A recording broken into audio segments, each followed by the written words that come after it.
So for as long as I can remember, my life has been filled with art. My parents were both artists. I studied illustration at Central St Martin's, and I teach art at Southampton University. And I've also been very fortunate to have had a wonderful career as an illustrator. But in 2014, I made a discovery that would go on to change my life completely. A discovery that I believe has the potential to change the lives of countless other people too. I think I have found a way to turn almost anyone into an artist. Anyone in this room, anyone watching this video. Now, I'm fully aware that is a massively bold claim to make, but believe you me, I am usually not somebody very comfortable with making such bold statements. But perhaps that's testament to just how strongly I'm willing to back it. So here is the problem. I think the way that we teach art is fundamentally flawed. So let me show you something. How to draw a reindeer. It's very simple. You start off by drawing a circle for the head. You then add the face and the antlers. Next, you add the body, and I told you it's really simple. You can do this, neck and the legs. Finally, you just add a little bit of shading, and you've finished your reindeer.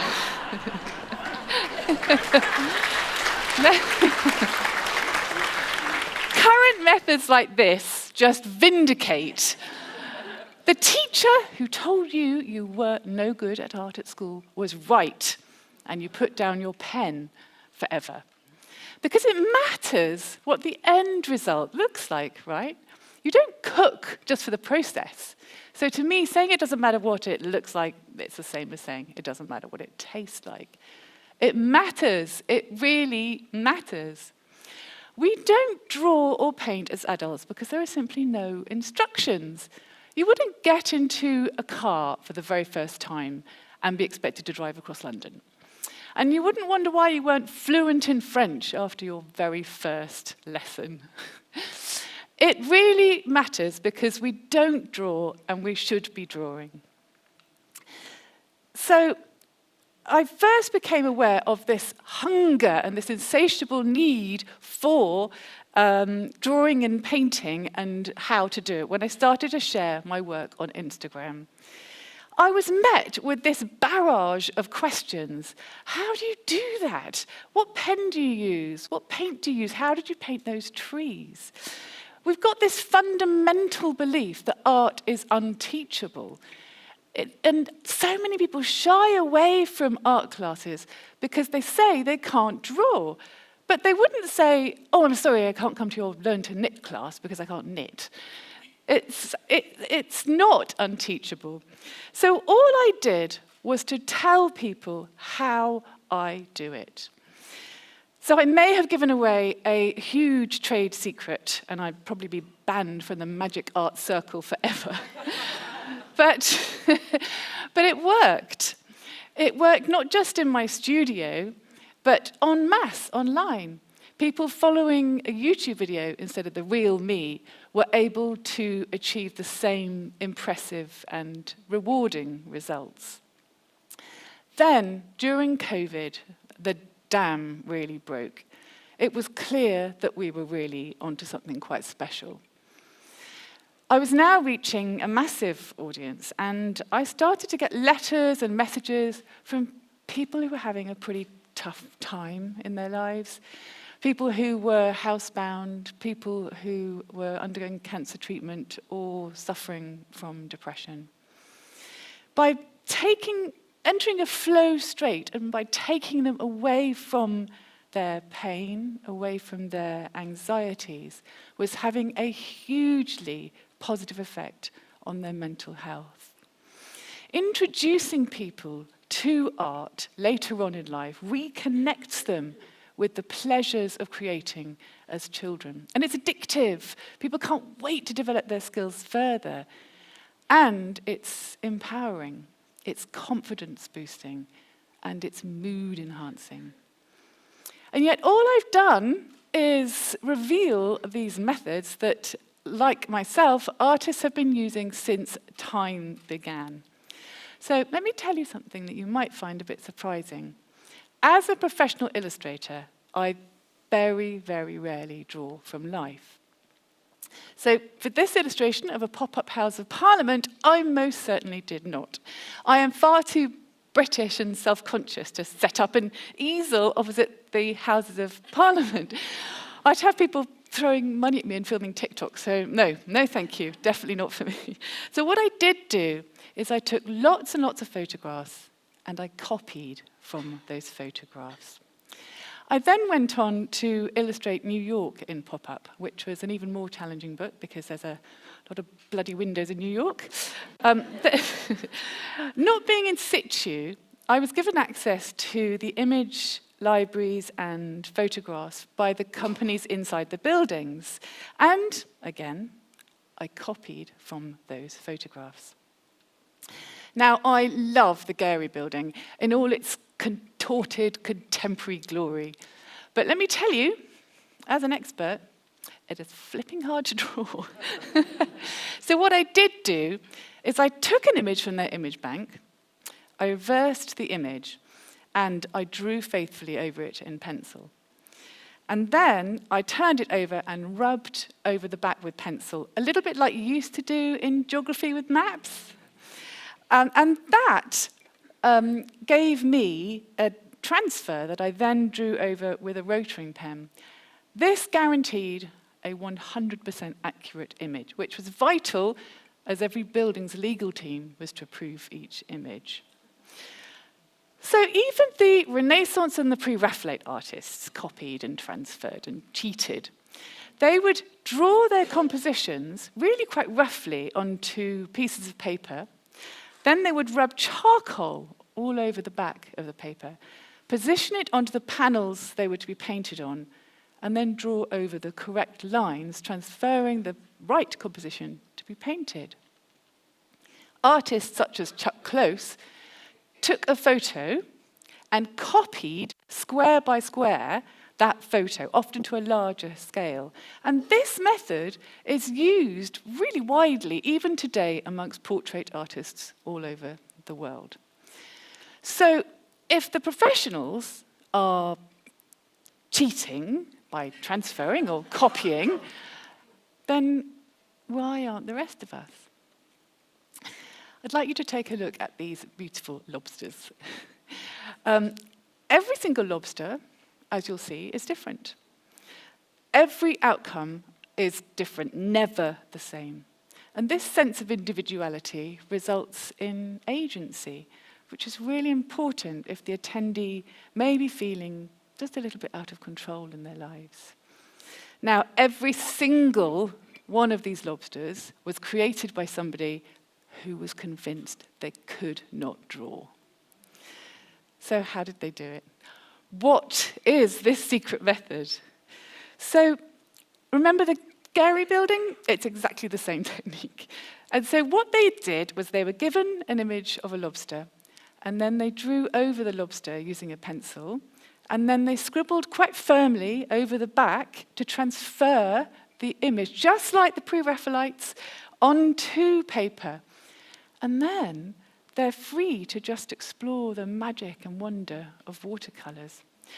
But there are other ways to transfer. You could rub chalk over the back of an image and then place that image onto black paper and draw over the image to reveal a chalky transfer, ready to discover the power of painting on black paper with watercolour, one of my favourite, black paper with gouache paint, one of my favourite things. You could paint a wash of a mix of white paint, acrylic, and water, and then press an image onto that wash, and it will be transferred magically to your page, ready to draw and paint.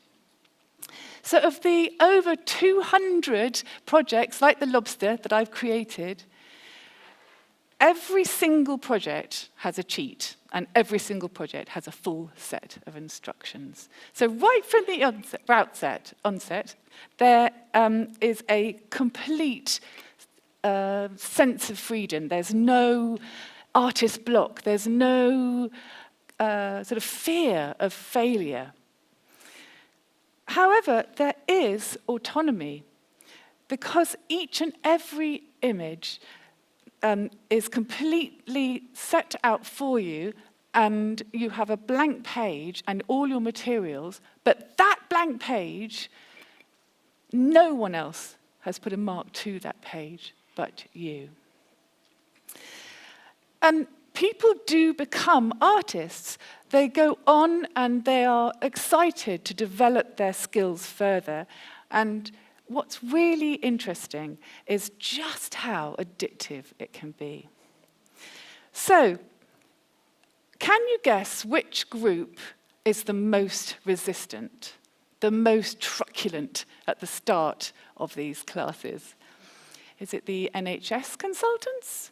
Is it the university professors? Is it the cancer patients? If you guessed corporate executives, you're bang on. And I find the more senior they get, the more difficult they become. I think they think it's just a bit of a waste of their time. But at the end of each session, the reaction is always the same. The outpouring of emotion, ranging from just huge delight and joy to actual heaving sobs, is astonishing. But do you know what? The ones that were the most resistant, the ones that were most determined it was not for them, are always the most elated at their result. So as word of the method spreads, I have been working with a growing number of external partners. And I am very lucky that the psychology department here at Winchester University are using my method as part of a research project to fully understand the benefit. The research should give us some insight into what is actually happening here. And it will hopefully help us to apply this successfully in many more areas that really need these methods and would really benefit from them. Another collaboration is that for the past almost 3 years now, I've been running weekly sessions at Maggie's Cancer Support Centre in Southampton. Now, aside from the very obvious benefits to the attendees' well-being, there's something else I find really interesting. Nearly all the attendees go on to join other creative classes. It's like they have learned that they are teachable. If I can learn how to paint and draw, then I can learn a host of other creative disciplines. They learn to learn. So, inspired by Maggie's, I am particularly interested in using my methods for helping people through end-of-life care. I have had some incredibly powerful experiences. People have told me that using their time creatively when they're unsure just how much time they have is really, really powerful.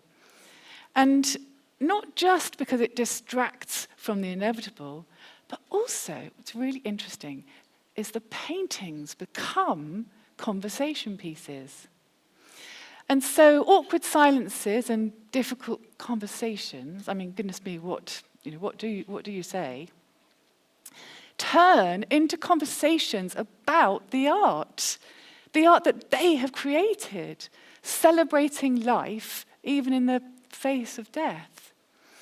And also what's interesting is they all seem to frame the work that they've created to bequeath as thank yous to friends and family, finding joy in those final days as they know that they had created something that will touch others long after they've gone.